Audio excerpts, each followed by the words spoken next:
നന്ദു, രണ്ട് കാര്യങ്ങളിൽ താങ്കളുടെ ഒരു മറുപടി ഇക്കാര്യത്തിൽ വേണ്ടതുണ്ട്. ഒന്ന്, ഇപ്പോൾ പറഞ്ഞതുപോലെ തെരഞ്ഞെടുപ്പ് കമ്മീഷൻ്റെ വിശ്വാസ്യതയെ പോലും ആളുകളുടെ ഇടയിൽ സംശയം ജനിപ്പിക്കുന്ന, സുപ്രീം കോടതിയിൽ നിന്നടക്കം നിരന്തര ശകാരവും വിമർശനങ്ങളും ഉയരും വിധത്തിലേക്കൊരു ഭരണഘടനാ പദവിയിൽ നിൽക്കുന്ന രാജ്യത്തിൻ്റെ തെരഞ്ഞെടുപ്പ് കമ്മീഷനെ ഈ വിധത്തിലേക്ക് എത്തിച്ചതിൻ്റെ രാഷ്ട്രീയ ഉത്തരവാദിത്വം രാജ്യം ഭരിക്കുന്നവർക്കാണ്, സംശയമില്ല.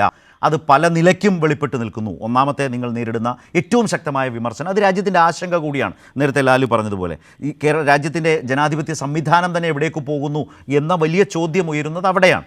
രണ്ടാമത്തെ കാര്യം, ഈ കരട് വോട്ടർ പട്ടികയ്ക്ക് ശേഷം അന്തിമ വോട്ടർ പട്ടിക വരുമ്പോൾ മാത്രമാണ് ഇതെല്ലാം വന്നിട്ടുള്ളത്. കരട് വോട്ടർ പട്ടികയിലില്ല. കഴിഞ്ഞ ദിവസം ടി എൻ പ്രതാപൻ പരാതി കൊടുത്തപ്പോൾ പറയുന്നുണ്ടായിരുന്നു, സ്ഥാനാർത്ഥിയായിട്ടുള്ള സുരേഷ് ഗോപി പോലും സപ്ലിമെൻ്ററി ലിസ്റ്റിലാണ് അവിടെ വോട്ടറായി വന്നിട്ടുള്ളത്. എന്ന് വെച്ചാൽ കരട് വോട്ടർ പട്ടിക നോക്കിയാൽ ഈ പരിപാടികൾ ഐഡൻറ്റിഫൈ ചെയ്യാതെ നിൽക്കുന്നു.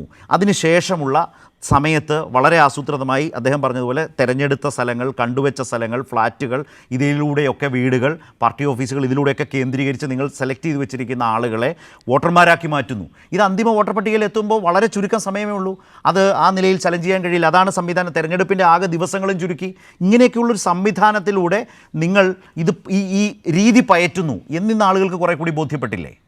അതിനെന്ത് മറുപടി പറയും? ഇതിനകത്ത് ഞാൻ ആദ്യം തന്നെ ആ ഘട്ടത്തിൽ പറഞ്ഞു, നിങ്ങൾ പറയുന്ന ഒരു ആക്ഷേപം കരട് വോട്ടർ പട്ടിക, ഇപ്പോൾ സജീഷിനെ പോലെ അദ്ദേഹത്തെ പോലെയൊക്കെയുള്ള നേതാക്കന്മാർ ഇത്തരത്തിലുള്ള കാര്യങ്ങൾ പറയുമ്പോൾ അദ്ദേഹത്തിൻ്റെ കൂടി കേട്ടുകൊണ്ടിരിക്കുന്ന ആളുകൾ അത്ര വിഡ്ഢികളല്ല എന്ന ബോധ്യത്തോടു കൂടി വേണം സജീഷിനെ പോലെയുള്ള ആളുകൾ സംസാരിക്കണമെന്ന് എനിക്ക് ആദ്യമേ പറയാനുള്ളത്. അത് കാരണം എന്ന് വെച്ചാൽ, ഞാൻ ആദ്യം തന്നെ പറഞ്ഞു, ഞാൻ ഈ ചർച്ചയുടെ തുടക്കത്തിൽ തന്നെ പറഞ്ഞു, കരട് വോട്ടർ പട്ടിക വന്നതിന് ശേഷമാണ് നിങ്ങൾ ഈ പറയുന്ന ഞങ്ങൾ നടത്തിയെന്ന് നിങ്ങൾ ആക്ഷേപിക്കുന്ന മാനിപ്പുലേഷൻ നടന്നിട്ടുള്ളതെങ്കിൽ ആ വോട്ടിംഗ് കഴിഞ്ഞപ്പോൾ നിങ്ങൾ കണ്ടെത്തി എന്നാണല്ലോ നിങ്ങളുടെ വയ്പ്പ്, അല്ലെങ്കിൽ നിങ്ങൾ പറഞ്ഞുകൊണ്ടിരിക്കുന്നത് അങ്ങനെയാണല്ലോ. ഞങ്ങൾ ഇലക്ഷന് തൊട്ട് മുന്നേ വരണാധികാരിക്ക് കൊടുത്തു, ഇലക്ഷന് തൊട്ട് മുന്നേ BLOയുടെ കയ്യിൽ കൊടുത്തു, ഇലക്ഷന് തൊട്ട് മുന്നേ ഈ കാര്യങ്ങളൊക്കെ ഞങ്ങൾ കണ്ടെത്തി എന്നാണ് CPMൻ്റെ നേതാക്കന്മാരായിട്ടുള്ള ഇപ്പം സുനിൽകുമാർ അടക്കമുള്ള അവിടുത്തെ ഇടതുപക്ഷത്തിൻ്റെ സ്ഥാനാർത്ഥിയായാലും TN പ്രതാപൻ എന്ന് പറയുന്ന മുരളീധരനെ അവിടെ തോൽപ്പിച്ച പഴയ MP ആയാലും ഒക്കെ പറയുന്നത് ഞങ്ങൾ നേരത്തെ കണ്ടെത്തി വെച്ചിരുന്നു, പക്ഷേ ഇലക്ഷൻ കമ്മീഷൻ BJPക്ക് വേണ്ടിയിട്ട് അതിനെല്ലാം മുക്കിക്കൊടുത്തു എന്നുള്ളതാണ് അവരുടെ ആക്ഷേപം എന്നാണ് ഞാൻ മനസ്സിലാക്കുന്നത്. താങ്കൾ ഇപ്പോൾ പറഞ്ഞതും അത്തരത്തിലാണ്. അപ്പോൾ അങ്ങനെയാണെങ്കിൽ ഞാൻ അങ്ങനെയല്ല പറഞ്ഞത് നന്ദു, അത് കോട്ട് ചെയ്യണ്ട. നിങ്ങൾക്ക് രാഷ്ട്രീയമായി അങ്ങോട്ടും ഇങ്ങോട്ടും പറയാം. പക്ഷെ ഞാൻ പറഞ്ഞത് CPM-കാരനും കോൺഗ്രസ്സുകാരനും BJP-കാരനും അല്ലാത്ത ഒരു ഇന്ത്യൻ പൗരന് തൃശ്ശൂരുമായി ബന്ധപ്പെട്ട് ചോദ്യം വരുമ്പോൾ നിങ്ങൾ അവരുടെ അക്കൗണ്ടിൽ വേണ്ട. ഞാൻ ഇലക്ഷൻ കമ്മീഷന്റെ അന്തിമ പട്ടികയ്ക്കും ഈ കരട് പട്ടികയ്ക്കും ഇടയിലുള്ള സമയത്തെ വളരെ കൗശലത്തോടെ നിങ്ങൾ ഉപയോഗിച്ച് നിങ്ങൾക്ക് വേണ്ടപ്പെട്ടവരെ വോട്ടർമാരാക്കി. ഇതിന് നാട്ടുകാരോട് മറുപടി പറയുന്നത് രാഷ്ട്രീയമായ മറുപടിയാണ് പറഞ്ഞത്. ഇലക്ഷൻ കമ്മീഷനെ പോലും സംശയത്തിന്റെ നിഴലാണ്. സുരേഷ് ഗോപിയുടെ വോട്ടിനെ നേരത്തെ തന്നെ ചലഞ്ച് ചെയ്തു എന്നാണ് കോൺഗ്രസിന്. താങ്കളാണ് പറയുന്നത് സപ്ലിമെന്ററി ലിസ്റ്റിൽ വന്നു. ഞാൻ ഒരു മിനിറ്റ്, കരട് വോട്ടർ പട്ടിക കഴിഞ്ഞിട്ടാണ് വന്നത്. പക്ഷേ അവര് അതിനെ അപ്പം തന്നെ ഈ പറയുന്ന അവിടുത്തെ കളക്ടർക്ക് നേരിട്ട് പരാതി കൊടുത്തു എന്നൊക്കെയാണ് എന്റെ കേസ്. നിങ്ങൾ ഇങ്ങനെ ആ സമയത്തെ ദുരുപയോഗിച്ച് വോട്ടർ പട്ടികയിൽ ക്രമക്കേട് നടത്തിയില്ലേ? എന്റെ ചോദ്യം. താങ്കളോട് ഞാൻ വളരെ വിനയത്തോടു കൂടി പറയുന്നു, താങ്കൾ രണ്ടുപേർക്കും ഇടപെടാതിരുന്ന താങ്കൾ, ഞാൻ ഒരു വാക്ക് പറയുമ്പോൾ ഇടപെടരുത്. ഞാനത് പറഞ്ഞില്ലെങ്കിൽ ചേട്ടൻ ഇടപെട്ടോ. ഞാൻ ഓരോ വാക്ക് പറയുമ്പോഴും ഇടപെടാതെ ഒരു സഹോദരൻ എന്നുള്ള കൺസെപ്റ്റ് തരണം. ഇനി ഞാൻ പറഞ്ഞോട്ടെ. അതായത് ഇതിനകത്തുള്ള ഏറ്റവും വലിയ പ്രശ്നം ഞാൻ പറഞ്ഞല്ലോ, ആ വോട്ടർ പട്ടിക വെച്ചിട്ടാണ് TN പ്രതാപൻ സാർ പരാതി കൊടുത്തതെന്ന് പറഞ്ഞാൽ, ഞാൻ അതാണ് ചോദിച്ചത്. അങ്ങനെയാണെങ്കിൽ ഇലക്ഷൻ കഴിഞ്ഞ ദ വെരി നെക്സ്റ്റ് ഡേ അവർക്ക് ആ രേഖകളെല്ലാം അവരുടെ കയ്യിലുണ്ട്.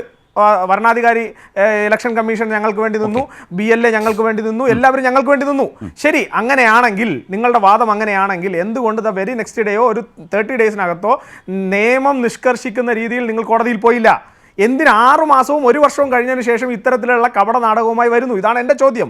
ഇത് കേരളത്തിലെ പൊതുസാമാന്യം. ഞാൻ ഇനി രണ്ടാമത്തെ ചോദ്യത്തിന് ഉത്തരം എന്റെ ചോദ്യത്തിനുള്ള ഉത്തരം രാഷ്ട്രീയ മറുപടിയാണ്. അല്ല, ഞാൻ പറഞ്ഞ രാഷ്ട്രീയ മറുപടിയല്ല, ഞാൻ വളരെ ക്രിസ്റ്റൽ ക്ലിയർ ആയിട്ടാണ് പറഞ്ഞത്. അതായത് കരട് വോട്ടർ പട്ടിക കഴിഞ്ഞിട്ടാണ് വന്നത് എന്ന് നിങ്ങൾ ആരോപിക്കുമ്പോൾ സ്വാഭാവികമായും ഇലക്ഷൻ കഴിഞ്ഞതിന് ശേഷം സമയം, ശരി, കരട് പട്ടിക വന്നതിന് ശേഷമാണ് ഇത്തരത്തിലുള്ള മാനിപ്പുലേഷൻ നടന്നതെന്ന നിങ്ങളുടെ വാദം അങ്ങനെയാണെങ്കിൽ, കരട് പട്ടിക വന്നതിന് ശേഷം ഇലക്ഷൻ കഴിഞ്ഞല്ലോ, ഇലക്ഷൻ കഴിഞ്ഞിട്ട് വീണ്ടും ഡേറ്റ്സ് ഉണ്ടല്ലോ, 30 ദിവസം വീണ്ടും ഉണ്ടല്ലോ.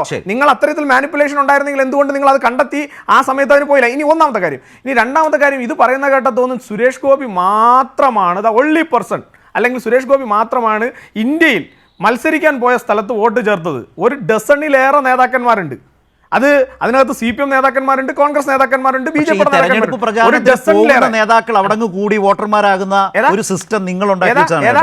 തെരഞ്ഞെടുപ്പ് പ്രചാരണത്തിന്റെ അല്ല, ഞാൻ ചുമതലയുമായി ഒരു കാര്യം പോകുന്ന ചോദിക്കട്ടെ നേതാക്കൾ അവിടെ ഞാൻ ഒരു കാര്യം- ഞാൻ പാലക്കാട് അവിടെ വോട്ടർമാരാകുക. അല്ലല്ല, ഇത് അങ്ങനെ- പാലക്കാടും തൃക്കാക്കരയിലും അല്ല, ഞാൻ പറഞ്ഞോട്ടെ. ഇവിടെയൊക്കെ പോയ ഞാൻ നേതാക്കന്മാർ പറഞ്ഞോട്ടെ. എവിടെയാണ് ഞാൻ അവിടുത്തെ പാലക്കാട് വോട്ടർമാരായത്? ഞാൻ പാലക്കാട് ഇലക്ഷനിൽ ഫുൾ ടൈം നിങ്ങളാണ് ആ ശീലം കേരളത്തിൽ ഞാനൊന്ന് ഉണ്ടാക്കിയത്. പറഞ്ഞോട്ടെ. പാലക്കാട് ഇലക്ഷനിൽ ഫുൾ ടൈമറായി പോയ ആളാണ്. അന്ന് സരിന്റെ നമുക്ക് അവിടെ വോട്ട് ചെയ്തോ? സരിന്റെ വോട്ട് ഏത് മണ്ഡലത്തിൽ നിന്നാണ് നിങ്ങൾ ഇങ്ങോട്ടേക്ക് പാലക്കാട് മണ്ഡലത്തിലേക്ക് മാറ്റിയത്?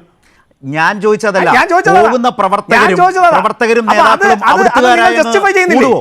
അത് അവിടുത്തെ നിങ്ങൾ justify വോട്ടർമാരെ ചെയ്യുന്നില്ലേ? ഇതിന്റെ ഏർപ്പാടാണ്. അല്ല, ഞാൻ ചോദിച്ചത് ശരത്തേട്ടാ, അത് നിങ്ങൾ ജസ്റ്റിഫൈ ചെയ്യുന്നില്ലേ? ഞങ്ങൾ പറഞ്ഞത് ഞങ്ങളുടെ നിലപാട് കൃത്യമാണ്. ഞങ്ങളുടെ വോട്ടർമാരായിട്ട് ഇപ്പം സുരേഷ് ഗോപി ആയാലും അദ്ദേഹത്തിന്റെ കുടുംബമായാലും അദ്ദേഹം കഴിഞ്ഞ 5 വർഷമായി ആ മണ്ഡലത്തിൽ തന്നെ താമസിക്കുന്നുണ്ട്.